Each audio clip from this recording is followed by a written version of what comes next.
So during the pandemic, especially in Peru, Peru had a very, very strict lockdown and unfortunately had the highest mortality rate in the world due to COVID. So despite this very strict lockdown, there was still a high mortality rate, and a lot of that had to do with limited resources in hospitals. So we wondered, the motivation behind starting the study was that we wondered how caregivers of people living with dementia were doing with the people that they had to care for especially during lockdown, and then once the restrictions kind of became less restricted. We were wondering whether caregivers had a higher level of caregiver burden during the pandemic. So we sent out a questionnaire. It was a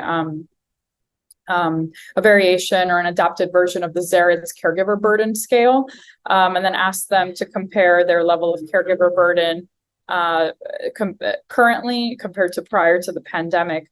And we found that a lot of the caregivers, a substantial part of the caregivers, did say that they had an increase in depression. They themselves, the caregivers, had an increase in depression and anxiety. And then subjectively, and they also did say that they had less help in the home. So, here in Peru, most of the caregiving is done by family members.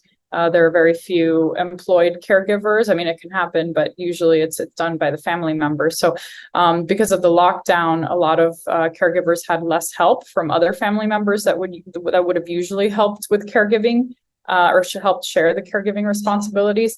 And then we also asked them how they perceived that the patient was doing during the pandemic. So whether they had an increase in hallucinations, depression, anxiety, more severe memory loss. And they did find that there was an increase in hallucinations, that the caregiver reported that the patient had an increase in hallucinations. And also they were more depressed as well. So that to us just means that, the Ministry of Health of Peru really has to help increase the amount of resources that are available to caregivers, whether that be through, support groups, for example, or, whether that be an extra help that can be given, whether that's financial or, an actual person, like a home nurse that might be able to come to the home. So these are just some of the things that we did in this pilot study, and we're still continuing to enroll caregivers and patients with Alzheimer's disease and Parkinson's disease.